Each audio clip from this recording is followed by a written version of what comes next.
Hello everyone, Helen here. Welcome back into the Campervan. Hopefully you're here because you've seen part one of Phil and I's trip to Orkney and you're all ready to come on part two of this trip. So if you haven't seen the first part, then you could go back and see what we got up to in the first couple of days. And yeah, some of you said that left you on a bit of a cliffhanger last time because we just landed on the first of the Orkney Islands that we were visiting last time. And I was quite overwhelmed with so many appreciative comments last time on the first part of our trip. So thank you ever so much if you did comment. I know not everybody can because you're watching on the television. So yeah, but those of you who were able to and did make a comment, thank you so much. And some of you asked questions actually that I think I've kind of started a little list of questions that people have asked me about things to do with the campervan and campervan trips.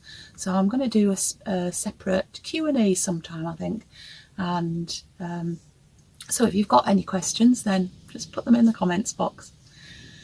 But back to this trip. We were away for 17 nights altogether on this one, and 3 of those nights were on campsites, not 3 in a row, but just sort of spread through the trip. So in today's episode, we're about to stay on the first of those campsites. But I think it's time just to get on with the journey, so off we go. So we'd crossed the Pentland Firth to get to the archipelago of Orkney. There are about 70 islands altogether, with 20 of them being permanently inhabited. The total population of Orkney at the moment is around 21,600 people, with about 9,000 of those living in the main town of Kirkwall, which is on the largest of the Orkney Islands, known these days simply as Mainland, although the Old Norse name was Hrossi, or Horse Island. The main characteristic of the landscape of most of the islands is a low and gently undulating relief, with lots of farmland and a scarcity of trees and woods. The sea is obviously a constant presence wherever you go, and the land rarely rises higher than about 270 metres or 880 feet above sea level, with the exception of Hoy, but we'll come to that later. When we arrived on Orkney on the Sunday morning, Phil wanted to go and take a look at Hoxha Head, which we'd spotted during the ferry journey. It's a place where there are quite a few remains of World War defence structures.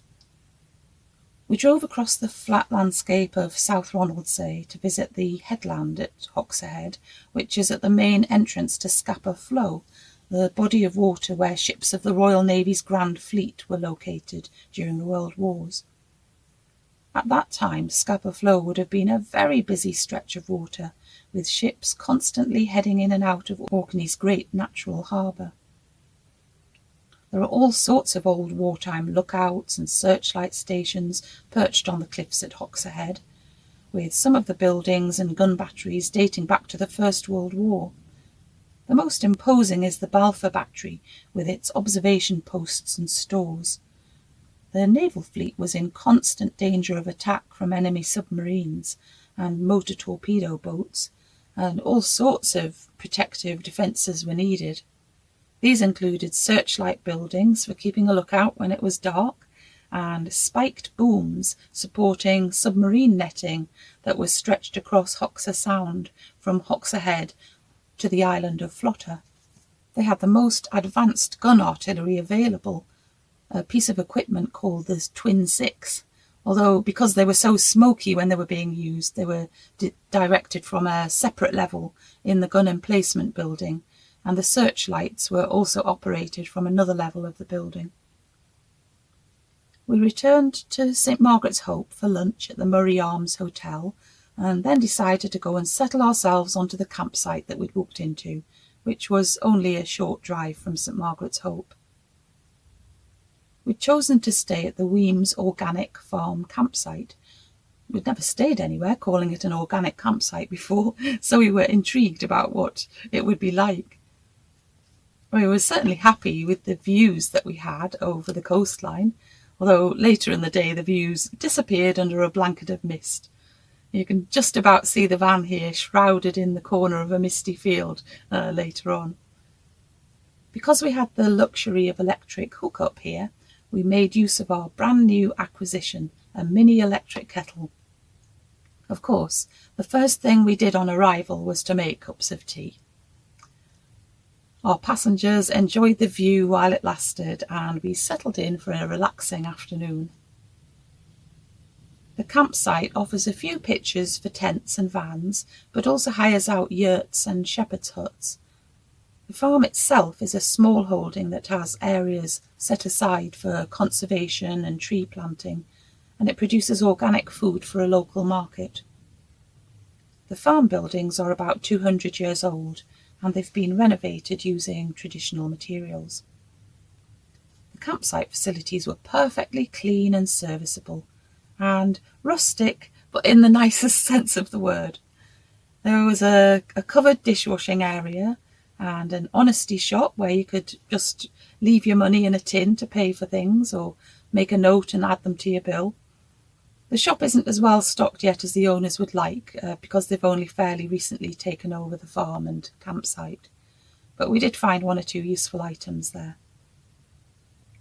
The bathroom building wasn't separated into male and female sections, but that didn't cause us any problem, and there were plenty of toilets and showers. I had a lovely hot shower the next morning. I was quite intrigued by the rather interesting locking mechanism on the inside of the toilet cubicle. There's a cosy common room which can be used by anyone staying on the campsite. It seems to have been built from all sorts of reclaimed windows and doors and things, which makes it quite quirky. We met the campsite cat as well as we wandered round, although we can't quite remember her name. When we woke up on Monday morning, the mist had lifted, and we were able to appreciate the beautiful location of this campsite. After doing some essential jobs, such as topping up the drinking water and emptying the grey water tank, we left the campsite and set off towards Kirkwall. You'll get a very good idea of the low-lying nature of the landscape that we were driving through, and we were crossing causeways that link South Ronaldsay to Burray and mainland.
In Kirkwall, we replenished our food supplies at a local supermarket, and then we headed towards the small harbour of Houghton to catch the ferry to the island of Hoy.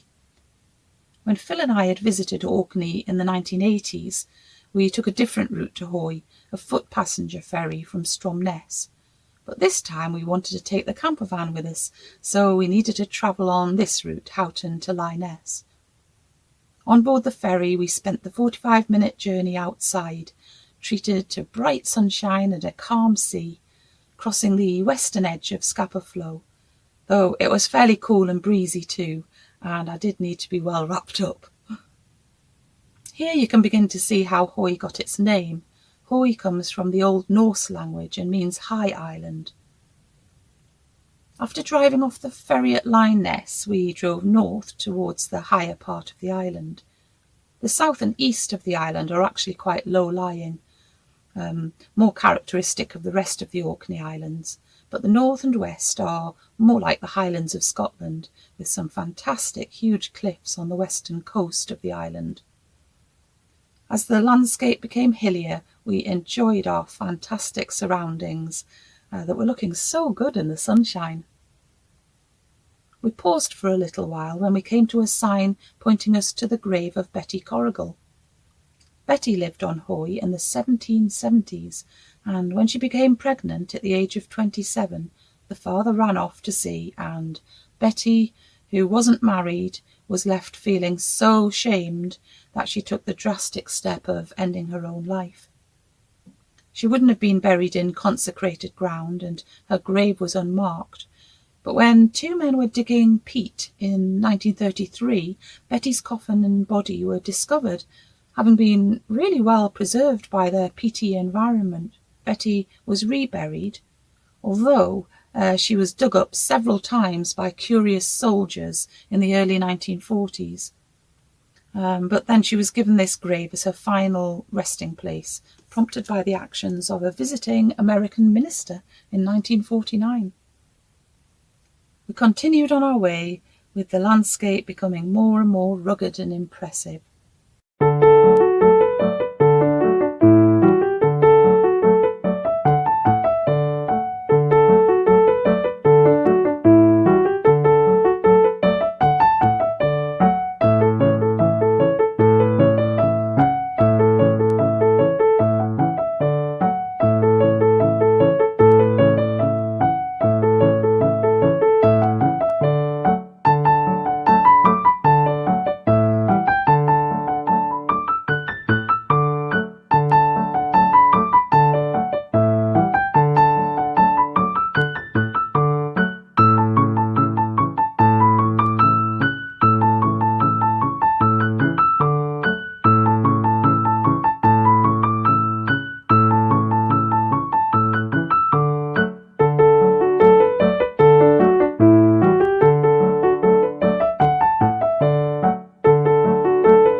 Eventually we arrived in the tiny settlement of Rackwick, a popular place for visitors due to the stunning cliffs and clifftop walks and a very attractive bay. Wild camping is welcomed here, and although we didn't actually stay here overnight, we made use of the free car park. When Phil and I came to Hoy in the 1980s, we didn't have time to do the walk along the cliff tops to see the huge, infamous rock stack called the Old Man of Hoy, and we always promised ourselves that we would return one day to do that walk. So today was our chance to make that promise come true. At the start of the walk, I couldn't persuade Phil to have his photo taken to the left of this sign. I don't know why. Anyway, there was a fair old climb to get up the cliff path, and it was rarely level, with rather uneven stone-strewn paths. Just as well we were wearing our walking boots. And although I'm not in the fittest of conditions, Phil encouraged me every step of the way to keep going so that we could achieve our goal.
Oh my. Oh my. Oh my goodness.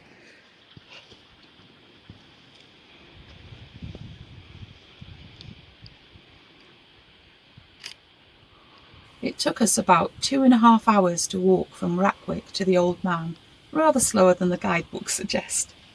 But it was well worth the effort, and although very tired, I felt pretty proud of myself for keeping going, with a lot owing to Phil's encouragement.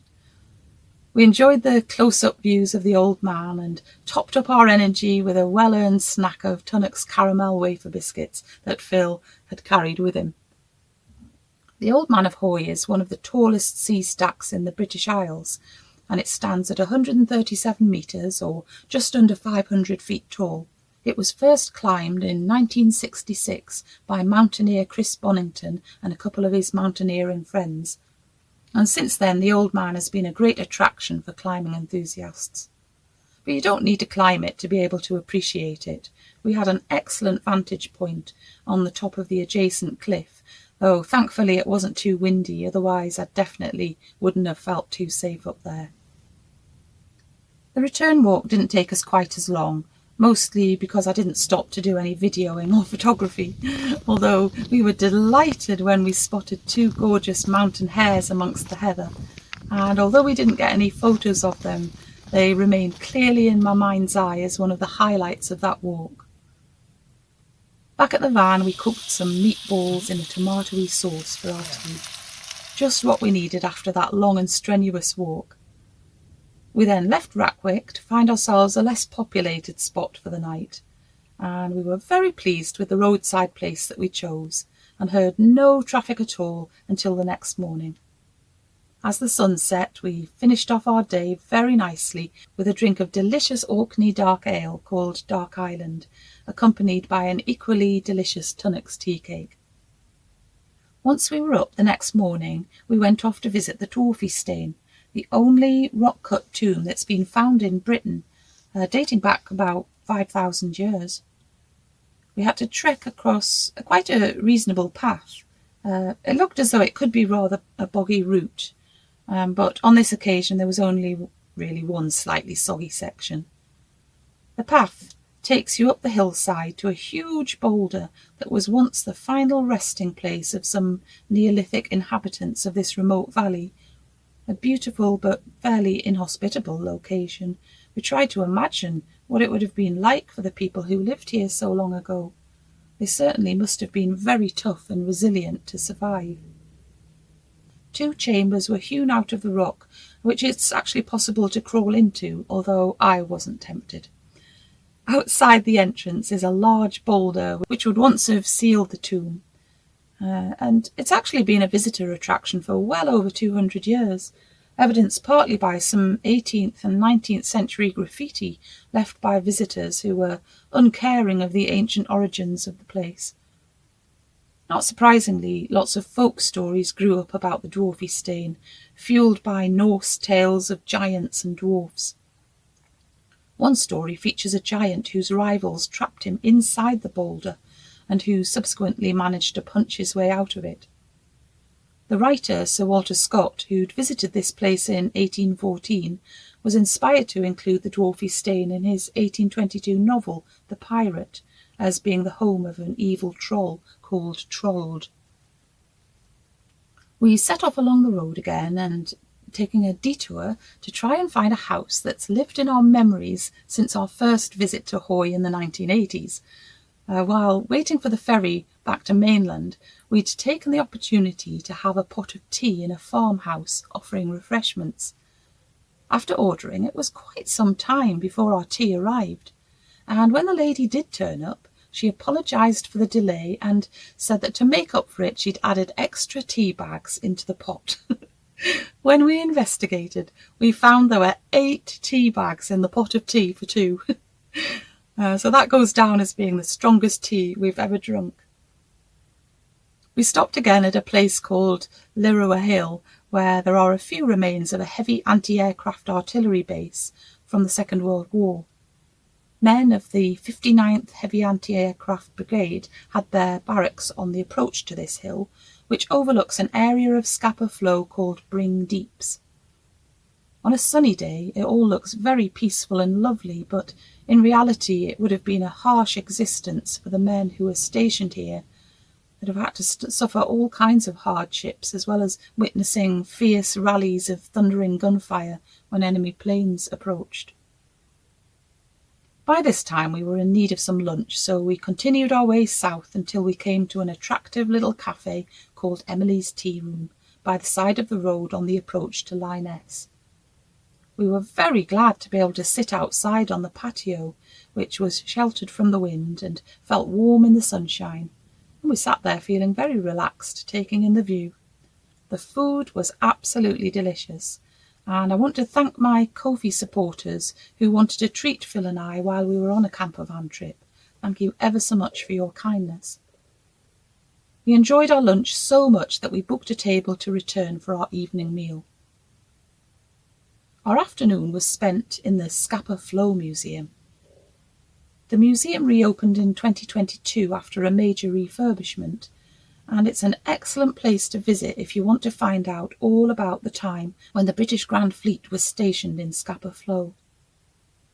Most of the exhibition is set up inside what was once an oil pumping station, the best preserved part of the Lyonesse Naval Base and oil depot.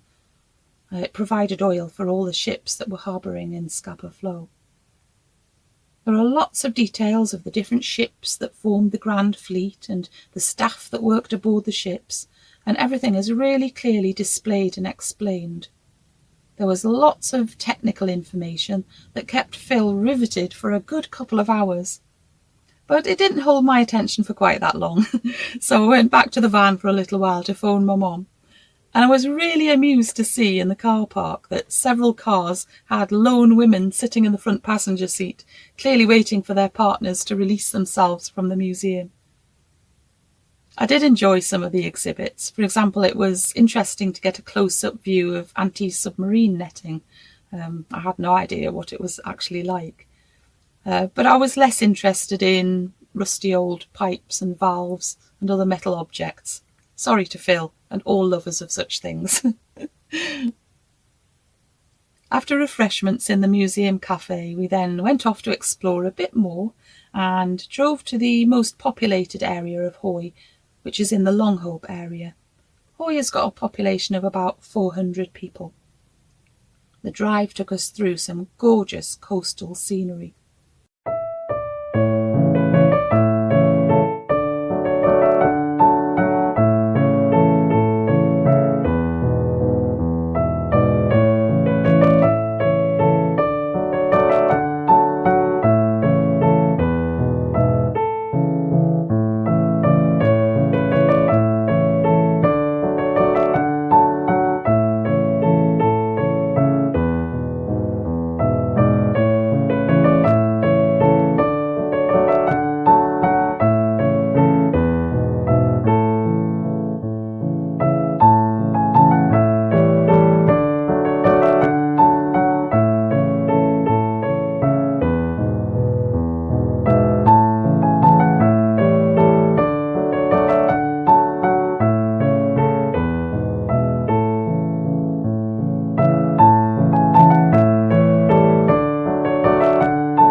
Paused to take a look at the defensive Martello Tower. It was built in 1814 to protect against the threat of French invasion at the time. Though this is only one of 3 such towers to have been built in Scotland. Scotland is somewhat remote from France. We then returned to Emily's Tea Room for our evening meal. While we waited in the cosy lounge, I enjoyed leafing through this rather interesting book on beachcombing. It's amazing what people have found on the Orkney beaches. We had a very tasty meal, although I did forget to take a photo of the desserts, which were really yummy sticky toffee puddings, the best ones I've ever had. Our overnight spot was on the side of a hill overlooking Lyonesse, and we had an early night because we would be getting up rather early in the next morning. We had to be in the queue for the ferry at 6:30 in the morning, though fortunately we didn't have far to drive. The weather wasn't too pleasant at the start of the day, and we just stayed inside the van for the crossing back to Houghton, and soon arrived back at the mainland. And that's where I'm leaving you this week. And we'll be back with the next part of our trip as soon as I can be. Until then, take good care of yourself. Keep nice and busy, and I will be back soon. Okay, bye.